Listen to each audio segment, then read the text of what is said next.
कुन आधारमा भन्नुभयो? यत्रा तोडफोडको लागि छानबिन आयोग गठन भएको छैन?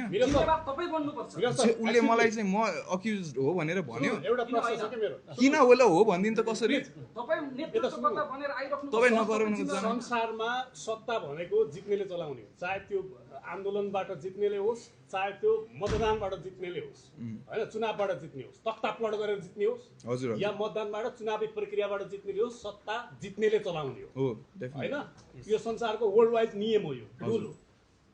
तर आज जेनजीको सरकार बन्यो भनेर भनिरहँदा जेनजीका प्रतिनिधिहरू खै तपाईँहरू खै मन्त्री भएको, तपाईँहरूका प्रतिनिधि खै मन्त्री भएको? होइन, यो यस्तो भयो। अब बारबारा समता को आउँछन् मन्त्रालयमा त के भइरहेछ यहाँ? अब यस्तो भयो, यो कुराको बारेमा चाहिँ मैले हिजो पनि भनेको थिएँ, सडकको तातो, सडकको गर्मी चाहिँ मन्त्रीमण्डलमा जानै पर्छ।